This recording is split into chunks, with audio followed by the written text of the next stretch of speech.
Non-tobacco program was developed by the American Lung Association in collaboration with West Virginia University. It is the most widely known and used teen tobacco cessation program in the nation. The NOT program hopes to help participants analyze their smoking habits, set realistic and attainable goals, monitor their progress, reinforce themselves, and understand the outcomes of smoking, as well as the benefits of adopting healthy habits. The program is comprised of 10-hour-long weekly sessions and 4 booster sessions. Males and females are separated and taught by facilitators of the same gender. These sessions are held in schools and other community settings, ran by teachers, school nurses, counselors, and volunteers who receive special training with the American Lung Association. The program was designed for daily smokers ages 14 and 19 who express some motivation to quit. In this program, teens are encouraged to identify their reasons for smoking, healthy alternatives to smoking habits, and a support system that will aid them in their effort to quit. The NOT program has 4 objectives. 1. Help teens to stop smoking. 2. Reduce the number of cigarettes smoked by teens who are unable to quit. 3. Increase healthy lifestyle behaviors. And 4. Improve life skills such as stress management, decision making, coping, and interpersonal skills.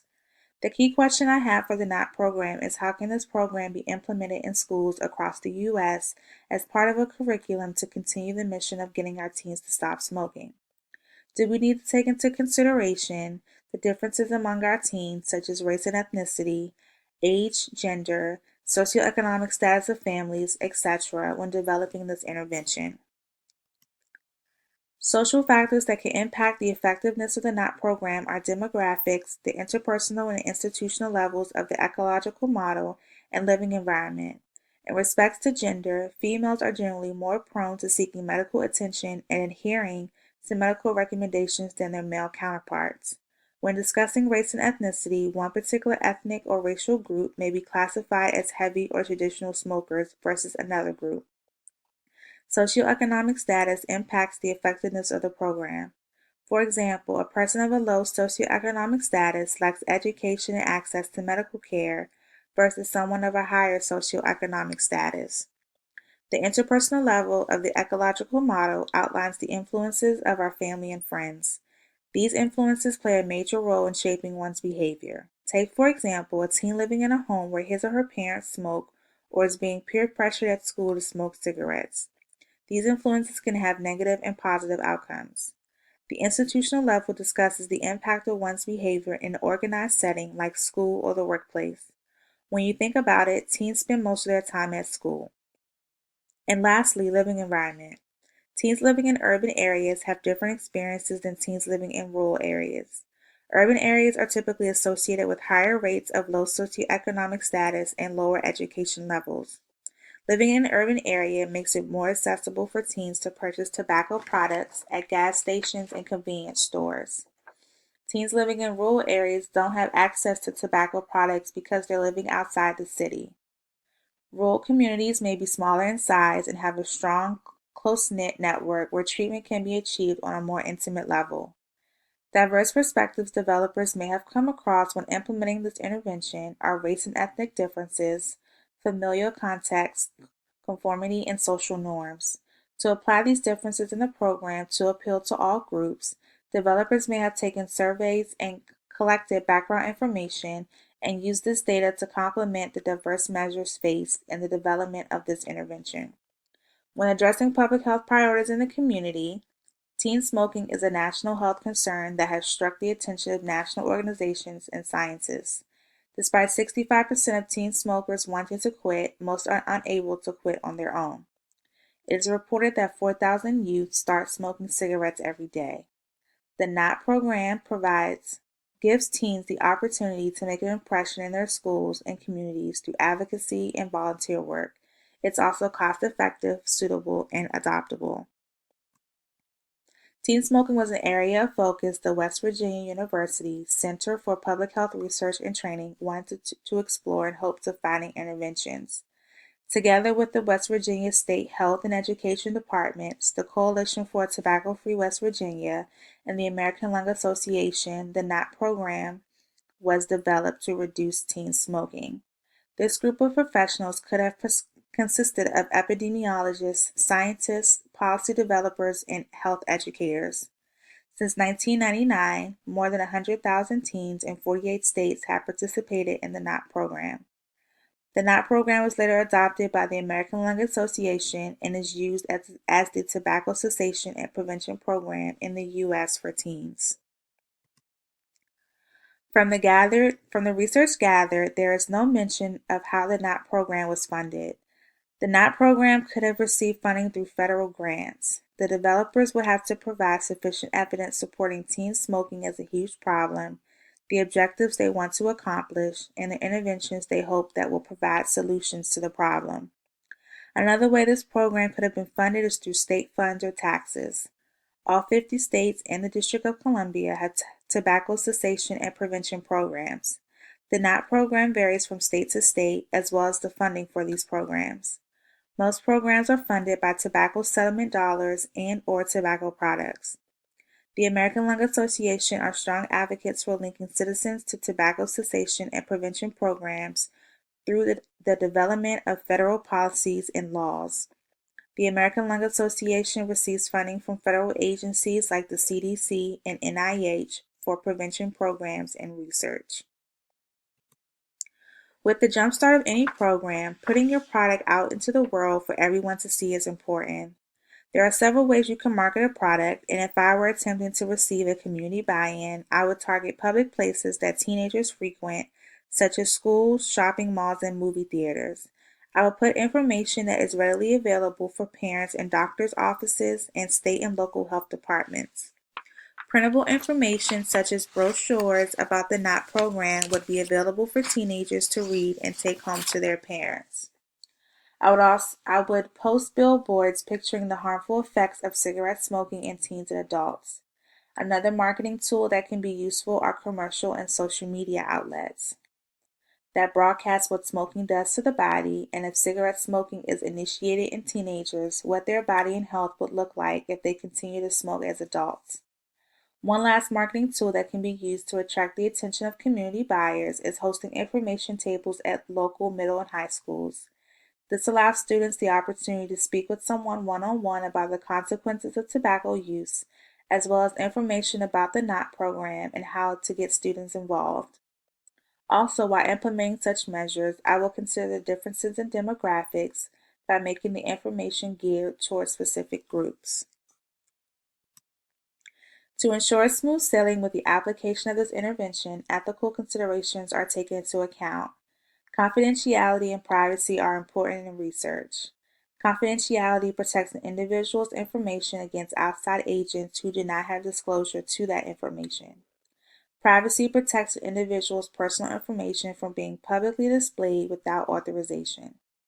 The KNOT program sessions are generally held in school and community settings where teachers, counselors, and school nurses work together and associate with one another. This can leave room for facilitators to talk amongst themselves about the participants and share personal or private details. It's important for the facilitators to be debriefed before holding sessions so they are aware of the regulations of the program and avoid crossing any ethical lines. Integrity is upholding safe and moral practices in the interest of the participant. This includes not falsifying, fabricating, or withholding information that can benefit or hinder the participant or the research in any way. For example, participation in this program was voluntary, which can raise concern for bias. Essentially, participants of the program are supposed to show a considerate amount of motivation to stop smoking.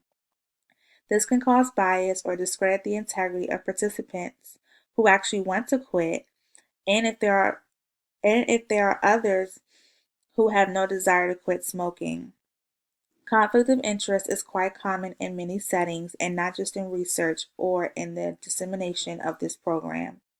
Given the KNOT program is facilitated by teachers and counselors who may work with the participants on a frequent basis, can show extra attention to the participants by falsifying their results or information to help them succeed in the program. It's important for facilitators and even participants to disclose any conflict of interest, whether personal, professional, or political, that may skew the results of the program. There are a few reported reasons why the KNOT program was successful. This program is the most frequently used teen smoking cessation program in the nation, yielding results of intent to treat quit rates of 15 to 19%.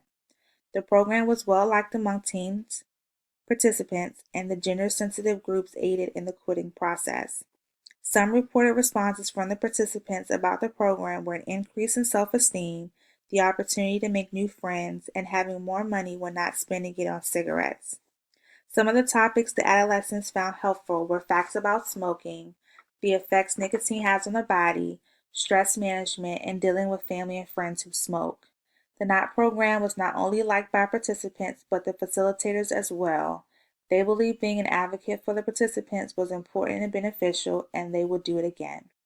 This program is user-friendly and cost-effective when implemented in school-based settings. Possible opponents this program could be faced with are local community organizations such as nonprofits or local and state health departments. This could potentially result in loss of revenue and participation of the program. Keeping the successes in mind, the KNOT program can be replicated to meet specific needs of communities and the populations they serve. Teen smokers who participated in the KNOT program demonstrated positive smoking behavior change. Teens reported abstinence from cigarette smoking for almost 3 weeks at follow-up. According to the 50th anniversary Surgeon General report released in January 2013, 5.6 million individuals ages 0 to 17 will die prematurely from a smoking-related disease. Choosing to completely quit smoking at any age is beneficial to a person's health. Cigarette smoking in teens impacts lung and respiratory functioning and are likely to develop a nicotine dependence. The positive outcomes the program has rendered, I believe the program can be utilized across different demographics as well as in urban and rural areas. The Affordable Care Act plays a pivotal role in the accessibility of tobacco cessation and prevention resources. Through the Affordable Care Act, federal government programs like Medicaid, Medicare, state health insurance plans cover tobacco cessation resources and makes it accessible to its consumers. On the state level, consumers can gain access to tobacco cessation and prevention resources through Medicaid and state employee and state health insurance plans. Here in Maryland, Medicaid enrollees have access to all tobacco cessation products such as nicotine gum and patches, bupropion, the Quit Line, and individual counseling. It's also the same for the District of Columbia. The availability of these products and services varies across health insurance plans. The Affordable Care Act requires Medicaid programs to cover all tobacco cessation and prevention resources. To help aid and promote smoke-free environments, states have laws and policies that aim to make their air smoke-free, motivate current smokers to quit, reduce secondhand smoking, and reduce the number of new smokers. In 28 states and the District of Columbia, smoke-free air laws have been passed banning cigarette smoke from public places, workplaces, bars, and restaurants. The American Lung Association is working with experts around the U.S. to make apartment buildings and condominiums smoke-free. Secondhand smoke in this type of development can be dangerous because cigarette smoke can travel through doors, cracks in the wall, electrical lines, ventilation systems, and plumbing. Lastly, the American Lung Association maintains a list of colleges and universities that are completely tobacco-free. Although all colleges and universities in the U.S. aren't tobacco-free, approximately 475 colleges and universities are. Thank you.